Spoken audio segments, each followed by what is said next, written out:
ठीक है, अब ऑन है रिकॉर्डिंग।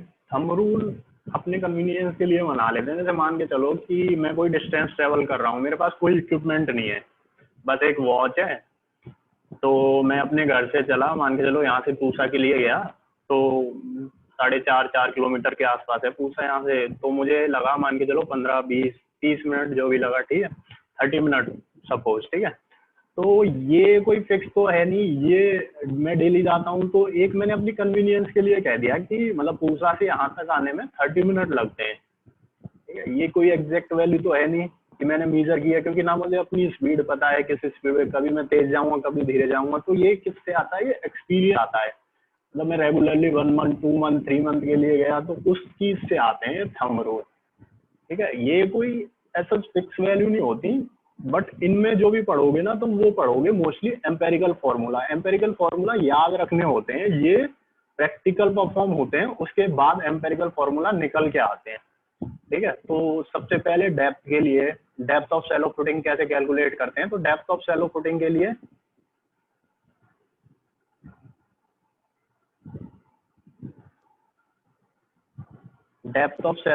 लिए ये तुम्हारा एक फॉर्मूला है, D minimum, this is Q by gamma 1 - sin⁵/1 + sin⁵ whole square, ठीक है। ये किसने दिया था, ये याद रखना, साइंटिस्ट का नाम था रैंकिन। ये थ्योरी पढ़ लेना, इसमें थ्योरी में ऐसा कुछ लिख नहीं रहा है, ये सब मैं ऑलरेडी बता चुका हूँ। फिर भी किसी पॉइंट में तुम्हें कोई भी डाउट हो ना इन तीनों में से तो पूछ लो, बाकी तुम्हें पीपीटी विजिबल है, ठीक है। इन चीज को बता देता हूँ। डी मिनिमम क्या है, minimum depth of foundation in metre. इसमें जब भी याद रखना, जब भी कोई एम्पेरिकल फॉर्मूला होता है उसमें यूनिट हमेशा याद रखनी होती है हमें, क्योंकि इसको जब कोरिलेट करोगे ना तो कुछ समझ में नहीं आएगा। वैसे यहाँ आ जाएगा, यहाँ इसकी यूनिट में तुम्हें समझा दूंगा, इसमें ऐसा कुछ है नहीं, ठीक है। इसमें डी मिनिमम मीटर में आएगा, सेंटीमीटर में आएगा, वो अभी मैं तुम्हें समझाऊंगा। क्यू क्या है, intensity of load at the base of footing, ठीक है। गामा क्या होती है, डेंसिटी होती है सॉइल की। पाई क्या होता है, पाई होता है एंगल ऑफ रिपोज जो कि सॉइल प्रोवाइड करता है। जब सॉइल इंजीनियरिंग पढ़ोगे ना तो ये सारी टर्म तुम बहुत डीप में पढ़ोगे, ठीक है। जो इंटेंसिटी ऑफ लोड होती है एट द बेस, उसकी यूनिट होती है kilo newton per metre square, ठीक है। डेंसिटी की यूनिट क्या होती है पता होगा तुम्हें, पढ़ रहे होगे, डेंसिटी ऑफ वाटर तो पढ़ ही रहे होगे, कुछ नहीं तो डेंसिटी की यूनिट होती है kilo newton per metre cube. लिखते रहो हो या चले गए हो।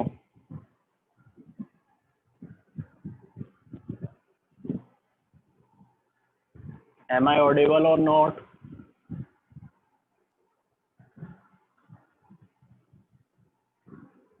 तो तुम्हें यूनिट नहीं पता क्या डेंसिटी की,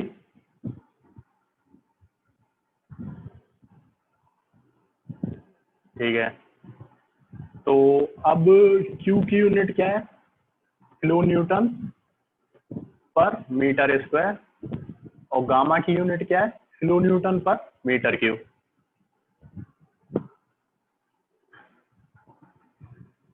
तो जब कैंसिल आउट करोगे तो यूनिट क्या आएगी, मीटर। चलो ये तो मैंने कैसे निकाल ली, यूनिट एनालिसिस से, ये तुमने पढ़ी होंगी, ठीक है। यूनिट एनालिसिस सबसे इंपॉर्टेंट होता है किसी भी एग्जाम के लिए, कोई भी कॉम्पिटिटिव एग्जाम लिखोगे ना आगे। बाकी थोड़ा कॉमन सेंस भी यूज करोगे तो ये क्या है, डेप्थ। और डेप्थ किस में होगी, ऑब्वियस है।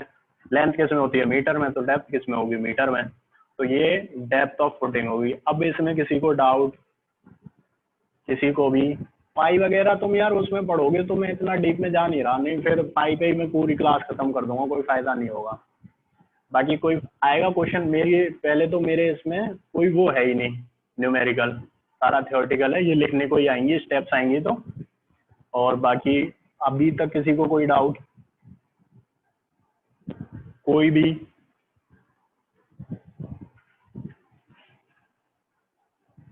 और किसी को कोई डाउट हो पूछो जल्दी, फिर नेक्स्ट टॉपिक करते हैं। एंड डेप्थ का सच कोई है नहीं, बस वो फॉर्मूला याद रखना, Q by gamma 1 - sin⁵/1 + sin⁵ whole square. मतलब ये फॉर्मूला इतना इंपॉर्टेंट है ना, आगे जाके तुम्हें समझ में आएगा कितना इंपॉर्टेंट है। रैंकाइंस फॉर्मूला है, याद रखना, डेप्थ इन मीटर, ठीक है। अब नेक्स्ट पढ़ते हैं विड्थ ऑफ फुटिंग, ठीक है। विड्थ ऑफ फुटिंग जो है वो कैलकुलेट करते हैं बाय दिस फॉर्मूला, ठीक है। Weight of footing is W by Q. W क्या है, total load per unit length. Q क्या है, safe bearing capacity. Safe bearing capacity पे मैं पूरा कम से कम 10-15 मिनट दे चुका हूँ, तो दोबारा समझाने की जरूरत नहीं है, ठीक है।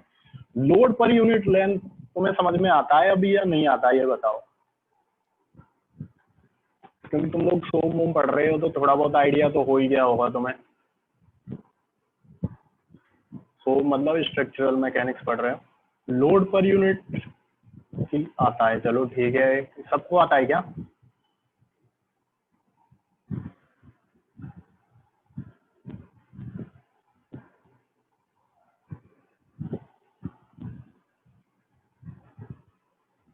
चलो एक क्वेश्चन दे रहा हूँ, मुझे बताना यदि सबको आता है। Suppose total load on this beam is 100 kilo newton, ठीक है, and the length of this beam is 20 metre. Tell me what is the load per unit length.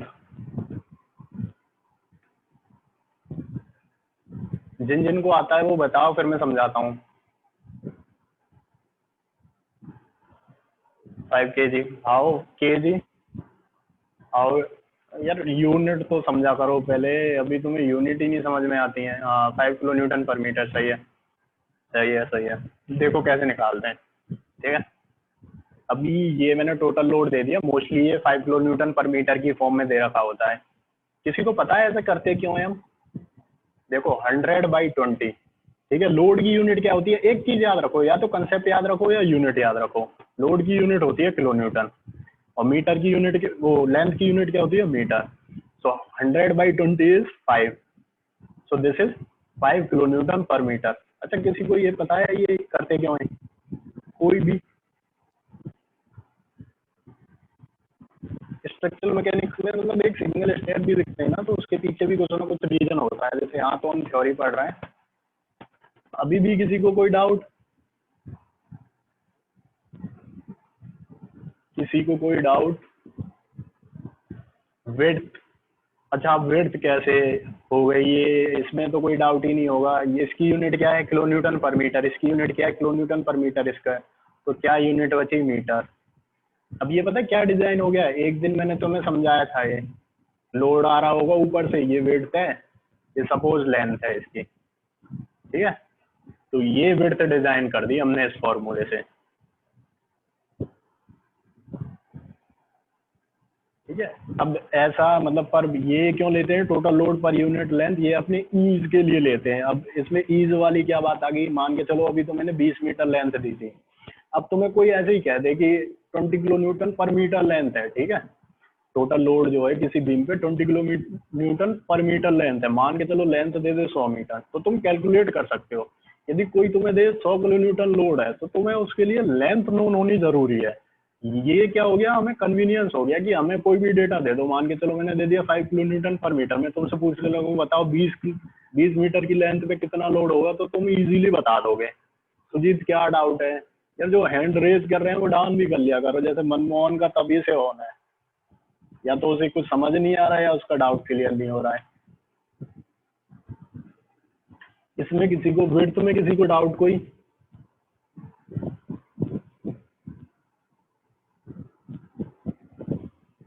मैं ऑन कर दे रहा हूँ, एक बार किसी को कोई डाउट वाउट हो तो पूछ लो। अब ऑन हो तुम लोग, जिसको डाउट हो वो पूछ लो।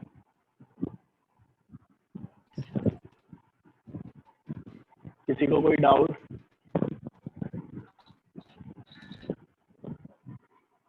किसी को कोई डाउट?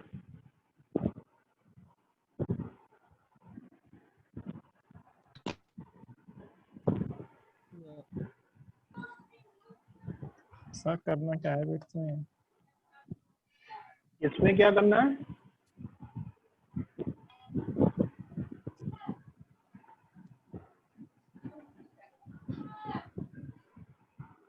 यार किसी को XYZ कोई भी डाउट हो ना, डाउट पूछा करो, बिना बात की बात मत किया करो। बस डाउट है तो पूछो, नहीं है तो मना करो, आगे बढ़ते हैं। ठीक है, मैं ऑफ कर रहा हूँ, बाकी मुझे लग नहीं रहा कोई डाउट पूछने के मूड में है।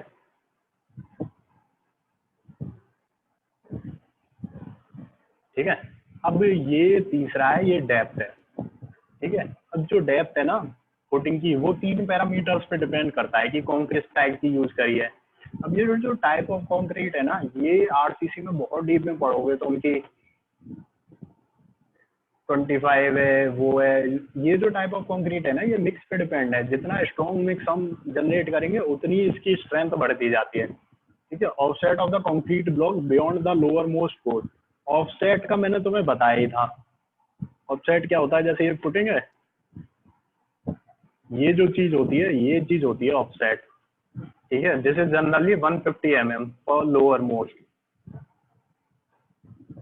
और अपवर्ड सॉइल प्रेशर क्या है? Upward soil pressure is SBC. S से नहीं रिप्रेजेंट करेंगे, केवल बीसी से रिप्रेजेंट करेंगे। एस मतलब सेफ तब कहते हैं हम जब वो बियर कर ले। जरूरी थोड़ी ना है कि हमारी फुटिंग बियर ही कर ले उस चीज को। ठीक है। तो उसके बाद जो फॉर्मूला निकल के आता है ना, वो निकल के आता है ये एम्पेरिकल फॉर्मूला है। जैसे मैंने सेकंड वाले फॉर्मूले के पीछे तुम्हें लॉजिक दे दिया, इसके पीछे कोई लॉजिक नहीं है। ठीक है। ये फॉर्मूला तुम्हें एज इट इज याद रखना पड़ेगा। सबसे अच्छी बात है, अपने सब्जेक्ट में कोई न्यूमेरिकल नहीं है तो केवल फॉर्मूले याद रखने होंगे। Where D is depth of concrete block, P is upward soil pressure in kilonewton per metre square, Y is offset, M is modulus of rupture of concrete. Rupture is failure of concrete in tension. ठीक है। Concrete का failure time है। तो मैंने एक बार ductile और brittle material पढ़ाए थे, खैर सब्जेक्ट वो अब मेरे पास नहीं है, बट फिर भी तुम्हारी कन्वीनियंस के लिए बता देता हूँ। कंक्रीट जो मोस्टली फेल होती है वो टेंशन में होती है। ठीक है। Brittle material generally fails in tension. Concrete compression में बहुत स्ट्रांग होती है, बहुत ज्यादा। ठीक है। इसकी यूनिट न्यूटन पर एमएम स्क्वायर लेंगे, बाकी इस फॉर्मूले में रख देंगे, आंसर आ जाएगा। एज सच कोई न्यूमेरिकल है नहीं तो मैं भी करवा नहीं रहा हूँ। बाकी किसी को तीनों को करके एक न्यूमेरिकल खुद जनरेट करके डिजाइन कर सकते हो। ठीक है। अब सेलो फाउंडेशन में यहाँ तक किसी को कोई दिक्कत, एक बार थोड़ा समझा देता हूँ। इन तीनों फॉर्मूले से हमने डिजाइन क्या क्या कर लिया।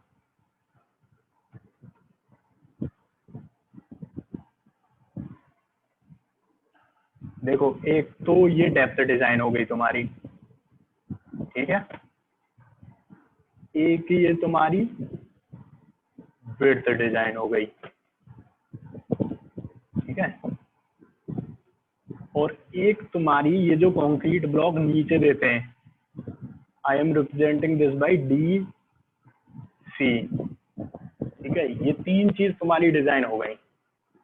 इन तीन चीजों की डिजाइन ही तुम्हारे सिलेबस में है। तो ये तीन चीज ऑफसेट कैसे फाइंड नहीं करते हैं यार, ये अपने कन्वीनियंस से देते हैं। ये थंब रूल है एक तरीके से, याद रखो। 150 mm के अप्रॉक्स देते हैं।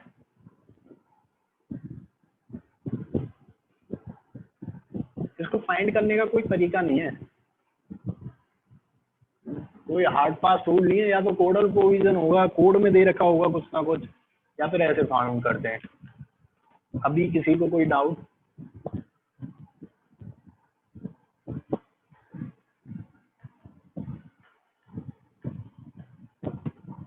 इन तीनों में किसी को कोई डाउट? फिर डीप फाउंडेशन स्टार्ट करते हैं। सेलो में किसी को भी कोई डाउट?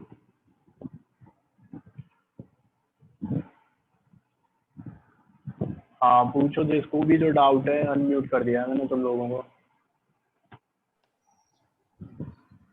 सर अगर ऑफसेट ना दे तो कोई प्रॉब्लम है? यार ऑफसेट नहीं देंगे तो तुम ही बताओ क्या प्रॉब्लम है। बता चुका हूँ इस चीज को भी मैं। ऑफसेट देने का रीजन क्या है तुम बताओ ना। ऑफसेट है क्या? मैं बता रहा हूँ, बार बार हाईलाइट कर रहा हूँ इस चीज को। ऑफसेट है क्या? स्टेयर टाइप जो है वो, मतलब हाँ ऐसे अब हाँ ठीक है। ऐसे ट्रेड की तरह जो सीधा जा रहा है वो, अगर उसको ठीक है सर ठीक है। बेस पे ले लें सीधा तो हाँ सीधा, हाँ ठीक है बेस। हाँ बोलो बोलो। अगर हम कोई चीज बनाते हैं तो हम पहले उसे उसमें डेप्थ उसको फुटिंग लेते हैं, ठीक है उसका फिर हम उसको स्टेयर्स बना के सीधा वो बीम सा ले जाते हैं ऊपर। ठीक है ठीक है। उसका अगर हम स्टेयर ना बना के सीधा बीम में उसको खड़ा कर दें तो उससे क्या प्रॉब्लम आएगी? कोई प्रॉब्लम नहीं आएगी, वो भी सही है। एरिया इंक्रीज होता है। बेसिकली क्या करते हैं ना, हम ग्रेजुअली लोड ट्रांसफर मैकेनिज्म को फॉलो करते हैं। तो जब लोड मैकेनिज्म धीरे धीरे ट्रांसफर होगा तो उसके लिए क्या करते हैं, हम उसके एरिया को भी धीरे धीरे इंक्रीज करते हैं। समझ में आई नहीं? हाँ हाँ सर अब ठीक है ना। अब वो तुम चाहो सीधा एक ही लार्ज फुटिंग देना चाहो, एक ही लार्ज दे दो, उससे कोई दिक्कत नहीं है। बट ऑफसेट क्यों देते हैं ये मत पूछो, क्योंकि ऑफसेट तो एट द एंड देना है। क्यों देना है? क्योंकि ऑफसेट देंगे उससे एरिया इंक्रीज होगा। एरिया इंक्रीज होगा तो जो load per unit area transfer हो रहा है किस पे, सॉइल पे, वो कम होगा। प्रेशर डिक्रीज होगा, ठीक है सर। हाँ ठीक है, हाँ प्रेशर जी डिक्रीज सर। होगा एग्जैक्टली। बस और किसी को कोई डाउट?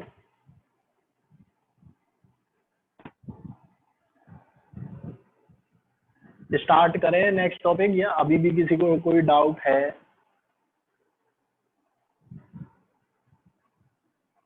यार प्लीज लिख तो दिया करो, मतलब लगता है तुम लोग जग रहे हो, नहीं ऐसा लगता है सो गए हो क्लास करते करते। ठीक है ठीक है, अब डीप फाउंडेशन देखते हैं।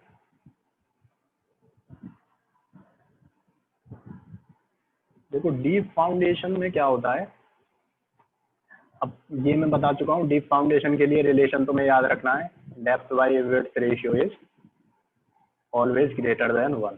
ठीक है, the foundation which are constructed sufficiently below the ground level are called deep foundation. मतलब जो बहुत नीचे तक जाती है उसको बोलते हैं डीप फाउंडेशन।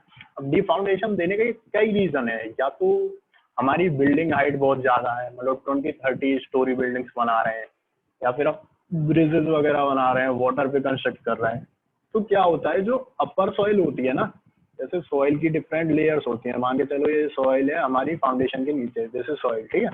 अब ये वाली जो सॉइल है ना, जो टॉप मोस्ट सॉइल है, it is not able to carry that load which is coming from that structure, either it is a building और अ ब्रिज। ठीक, अब क्या होता है, जब ये वाला पार्ट नहीं ले सकता उस लोड को, तो हम उसको डीप पेनिट्रेशन करते हैं, मतलब हम सर्च करते हैं ऐसी कोई वो मिल जाए जिससे कि सेफ बियरिंग कैपेसिटी उसको बियर कर ले, मतलब सॉइल की जो बियरिंग कैपेसिटी है, जो लोड ऊपर से ट्रांसमिट हो रहा है उसको कैरी कर ले।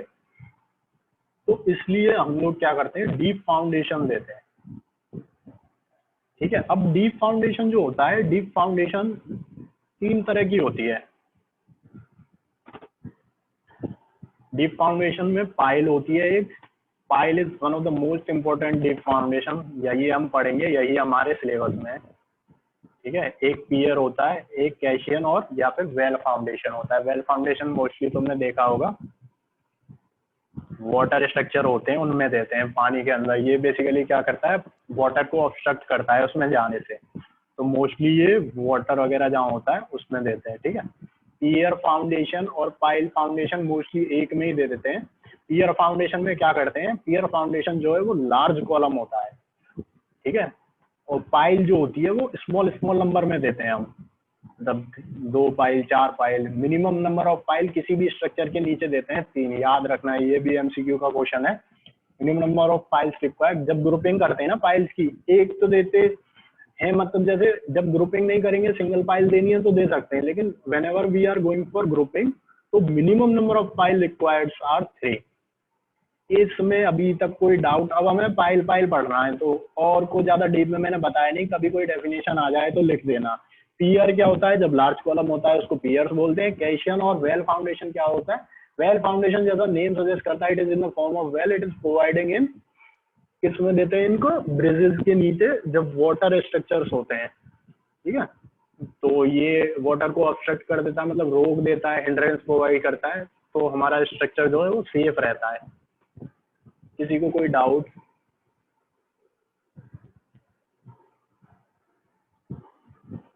सर ताजमहल में पढ़ा था वाटर फाउंडेशन।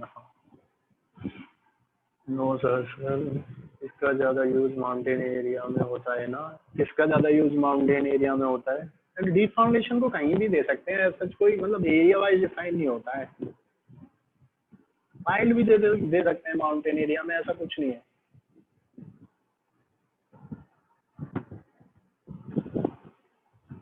अब पाइल फाउंडेशन पढ़े सर, पियर बता दो। पियर में क्या होता है, पियर और पाइल में सच कोई लार्ज डिफरेंस नहीं होता है। पियर जो है ना, in the form of large size column होता है, मतलब पाइल में क्या करते हैं, पाइल जो है वो स्मॉल साइज की होती है और पियर लार्ज साइज का होता है। एक बार तुम खुद भी देखना, तुम्हें खुद जब फिगर देखोगे ना, पियर और वेल की मैंने फिगर डाली नहीं है, पाइल की फिगर आगे है तो समझ में आ जाएगा। पियर की फिगर एक बार सर्च कर लेना, ठीक है। बट लार्ज साइज कॉलम्स होते हैं ये, in comparison to pile size में डिफरेंस होता है। एक बार सर्च करना, ना समझ में आए तो पूछ लेना, मतलब डाउट पूछने की तो कभी मना नहीं है। कोई भी डाउट पूछ सकते हो कभी भी। ठीक है, अब पाइल फाउंडेशन सबसे मोस्ट इम्पोर्टेंट डीप फाउंडेशन है, मोस्टली प्रोवाइड करते हैं हम पाइल फाउंडेशन। ठीक है, अब पाइल फाउंडेशन देते किस लिए हैं और या देते कब हैं वो देखो। पाइल फाउंडेशन देते हैं when the top soil has poor bearing capacity, जब टॉप सॉइल की बियरिंग कैपेसिटी पुअर है, ये मैं बता चुका हूँ। जहाँ हम सैलो फाउंडेशन नहीं दे सकते हैं वहाँ डीप फाउंडेशन देते हैं। ये क्लास 10 मिनट और चलेगी, तो जो 11:30 वाली क्लास है ना, इसके बाद उसमें ज्वाइन हो जाना सारे। 11:30 से जो क्लास है उसी को दोबारा वो करेंगे। ठीक है, पाइल फाउंडेशन जब ऊपर वाली फाउंडेशन जो है वो वीक हो, मतलब शैलो फाउंडेशन नहीं दे सकते हैं जिस जगह। अब शैलो फाउंडेशन दे किस जगह नहीं सकते,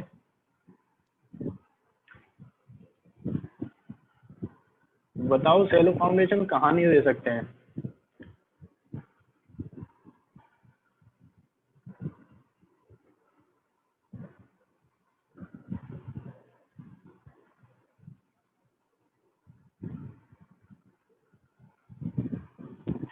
बोलो यार, इंटरेक्टिव रखा करो तभी तुम्हें समझ में आएगा। जहाँ एसबीसी कम हो, बिल्कुल सही है, से बियरिंग कैपेसिटी कम हो, मतलब बियरिंग कैपेसिटी सॉइल की कम हो, नहीं ले पा रही है वो लोड उसका, वहां देंगे। मतलब तुम्हें पता है, जैसे when the water soil is water log, मतलब सॉइल में पानी है, हमें तो याद रखना bearing capacity if water is present in the soil then get reduced when the structure load is heavy and uneven, मतलब बहुत ज्यादा लोड है और अनइवनली डिस्ट्रीब्यूटेड है, स्कोरिंग एक्शन वगैरह की दिक्कत है, वहां हम पाइल फाउंडेशन देते हैं। ठीक है, अब पाइल्स का जो क्लासिफिकेशन है ना वो दो क्राइटेरिया पे होता है, based on function, based on material. सबसे पहले देखते हैं बेस्ड ऑन फंक्शन। सबसे पहले बियरिंग पाइल क्या होता है? बियरिंग पाइल क्या होता है? Bearing pile are those pile which transfer the load through weak soil और water to a suitable hard stratum, मतलब कि किसी हार्ड स्ट्रेटम पे ट्रांसफर करता है। जैसे मान के चलो, हाँ ये बियरिंग ही है। ठीक है, अब ये जो है ना, ये है pile, this is pile cap. Pile cap क्यों प्रोवाइड करते हैं? पाइल कैप कंक्रीट का है, ये जो सिंबल होते हैं ना, ये कंक्रीट का सिंबल है, ये ट्रायंगल ट्रायंगल जो बन रहे हैं। ठीक है, पाइल कैप क्यों प्रोवाइड करते हैं पाइल के ऊपर? क्योंकि जो लोड है ना पाइल्स पे वो यूनिफॉर्मली ट्रांसमिट हो। ये मान के चलो तुम्हारा सुपर स्ट्रक्चर है, सुपर स्ट्रक्चर से लोड किस पे आएगा? पाइल कैप पे। पाइल कैप उस लोड को लेगा और लोड को लेने के बाद उसको यूनिफॉर्मली ट्रांसमिट कर देगा। एक एग्जांपल से समझा देता हूँ, मान के चलो ये पाइल कैप है, जैसे तुम्हारी बीम है। ठीक है, बीम पे मेरे पास तीन सपोर्ट हैं और तीनों जो सपोर्ट हैं वो इक्वल डिस्टेंस पे हैं और जो इस पे लोड ट्रांसफर हो रहा है वो 20 किलो न्यूटन पर मीटर है। तो जो ये लोड है ना वो तीनों पे यूनिफॉर्मली डिस्ट्रीब्यूट हो जाएगा, इक्वल नहीं होगा, यूनिफॉर्मली डिस्ट्रीब्यूट हो जाएगा तीनों सपोर्ट्स पे। देखो एक्सटेंड का यार मुझे पता नहीं है टाइम एक्सटेंड कैसे होता है, बाकी उस क्लास को कंटिन्यू कर लेंगे ना जब वो ऑलरेडी बनी हुई है तो। ठीक है, अभी ये बताओ बियरिंग पाइल समझ में आया नहीं? ये जितनी भी बेस्ड ऑन फंक्शन पाइल है ना, मतलब कोई किसी एग्जाम की प्रिपरेशन कर रहा होगा ना उसे मिल जाएंगे डेफिनेटली, एक क्वेश्चन इसमें से होगा जरूर, किसी कोई भी एग्जाम हो एक्स वाई जेड।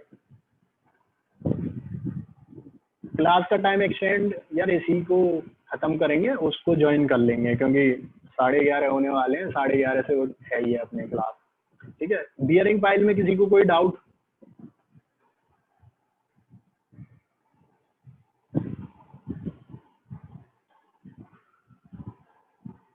किसी को भी कोई डाउट? अच्छा मुझे एक चीज और बतानी थी, तुम सबने जो असाइनमेंट दिया है ना, मतलब ऑलमोस्ट सब नहीं, एक आध का कह नहीं सकता क्योंकि अभी लास्ट में जो दिए हैं वो मैंने देखे नहीं है। सबने ही जो एनबीसी का कोड लिखा है ना वो 2005 लिखा है, या तो तुम लोग पढ़ नहीं रहे हो।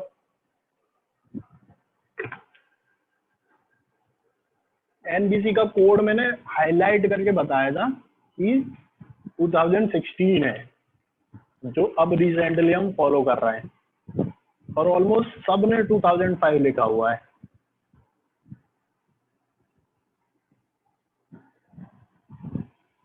देखो ये है पाइल, ठीक है, अब जो पाइल है ना, स्ट्रेटम कुछ नहीं है, ये लेयर होती है सॉइल की, जो नीचे लेयर्स को बोलते हैं स्ट्रेटम, ठीक है। अब ये जो पाइल है ना, इस पे जो लोड आएगा ना, वो जो लोड है वो लोड ट्रांसफर केवल जब बेस से होता है।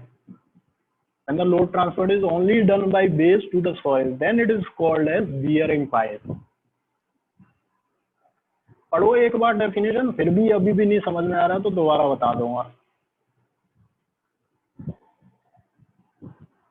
अभी भी किसी को कोई डाउट? अब नेक्स्ट देखते हैं फ्रिक्शन पाइल। ये रिप्लाई कर दिया करो जल्दी जल्दी, थोड़ा जल्दी भी हो चीजें। अब फ्रिक्शन पाइल क्या होती है? इंस्टीड ऑफ बेस, जो पाइल है ना वो लोड ट्रांसफर करती है फ्रॉम साइड, मतलब इसको स्किन फ्रिक्शन भी बोलते हैं, अपनी स्किन से ट्रांसफर करती है लोड, उसको बोलते हैं फ्रिक्शन पाइल। फ्रिक्शन पाइल में किसी को कोई डाउट? अब फ्रिक्शन कम बियरिंग मतलब इसमें दोनों ही एक्शन होते हैं, साइड से भी लोड ट्रांसफर होता है और बेस से भी।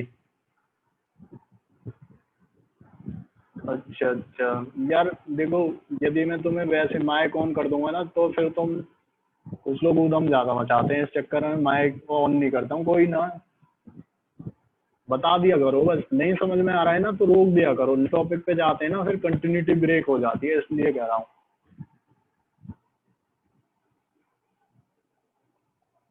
ये देखते रहो, ये फ्रिक्शन पाइल है और ये वाली साइड दोनों फ्रिक्शन कम वो होगी, ठीक है। अब देखो कॉम्पैक्शन पाइल क्या होती है।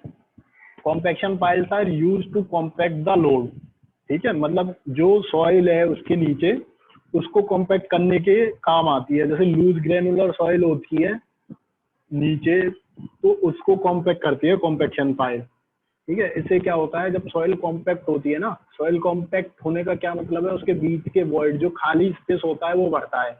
जब किसी भी बॉडी के अंदर का खाली स्पेस फिल होगा तो उसकी क्या है, उसकी लोड बियरिंग कैपेसिटी बढ़ती है। तो कॉम्पैक्शन पाइल उन सिनेरियो में यूज होती है जहाँ की लूज सॉइल है, जहाँ वॉइड्स बहुत ज्यादा है, वॉइड्स जो है वो स्पेसिंग होती है, ठीक है।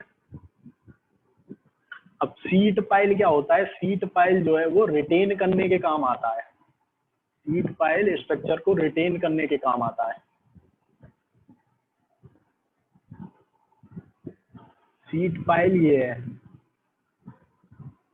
ठीक है। जैसे ये वाटर लेवल दिख रहा है तुम्हें, ये कौन सा व्यू है ये सब तो पता ही है, सारे एक ही व्यू है, ठीक है। ये सीट पाइल है और ये वाटर स्ट्रक्चर है। मान के चलो कोई डैम वगैरह है तो उसके साइड में कंस्ट्रक्ट कर देते हैं, तो ये डैम के अंदर जो वाटर राइज होता है उसको रिटेन करता है, जिसको बोलते हैं सीट पाइल। कोई डाउट सीट पाइल में? इसके बाद आता है एंकर पाइल। एंकर पाइल क्या करती है? Horizontal pull from sheet piling और other pulling force. Anchor pile horizontal load को रजिस्ट करती है, ठीक है, जैसे ये है। फिर इसके बाद आता है batter pile. Batter pile inclined लगती है और ये दो लोड को, एक तो इंक्लाइंड और हॉरिजॉन्टल और वर्टिकल, सारे लोड को बियर करने के काम आती है। मोस्टली इंक्लाइंड हो लोड या फिर हॉरिजॉन्टल हो या वर्टिकल हो, दोनों, क्योंकि इंक्लाइंड लोड कभी भी होगा तो उसके दो कंपोनेंट हो जाते हैं, हॉरिजॉन्टल और वर्टिकल, तो दोनों में यूज हो जाती है ये। इसके बाद लास्ट आती है फेंडर पाइल। फेंडर पाइल जो है वो शिप्स वगैरह को रोकने के लिए यूज होती है, मतलब वाटर फ्रंट स्ट्रक्चर होते हैं, अभी तुम हार्बर वगैरह पढ़ोगे उसमें फेंडर पाइल यूज करते हैं, हार्बर पोर्ट्स वगैरह में, ठीक है। अभी इनमें on the basis of function किसी को कोई डाउट पाइल में? एक मिनट ऑन कर देता हूँ, चैट में टाइम लगता है तुम्हें। किसी को किसी भी पाइल में कोई दिक्कत? सर ये फ्रिक्शन पाइल और जो हार्ड स्ट्रेटम ये है पाइल, इसमें दोनों दिखने में तो सेम ही है, तो भाई थोड़ा सा बता देंगे प्लीज? यार पाइल सारी सेम है, पाइल डिफरेंस नहीं है, मतलब ये पाइल एक ही होगी। पाइल कई तरह की बनती है, पाइल एक ही तरह की बनती है, ठीक है। नहीं सर, लोड ट्रांसफर हाँ दोनों हाँ स्किन से हाँ कर हाँ रही हैं। हाँ, लोड ट्रांसफर तो मैकेनिज्म इनमें समझो। तो लोड ट्रांसफर मैकेनिज्म क्या होता है? देखो ये हाँ सर पाइल वही। है ना, तुमने फ्रिक्शन और बियरिंग पाइल में डिफरेंस पूछा है ना। हाँ जी, हाँ जी, फ्रिक्शन और ये हार्ड स्ट्रेटम वाली जो लिखा है, राइट साइड वाला हार्ड, जो स्किन से ट्रांसफर कर रहे हैं दोनों। ये जो हार्ड स्ट्रेटम वाली है, हाँ जी, हाँ जी, राइट हाँ साइड वाली। बताता हूँ, एक मिनट देखो, दिखने में सेम लग रही है, वो मैकेनिज्म सेम लग रहा है। देखो फ्रिक्शन पाइल क्या होती है, फ्रिक्शन पाइल जो है वो स्किन से लोड ट्रांसफर करती है अपनी, जैसे ये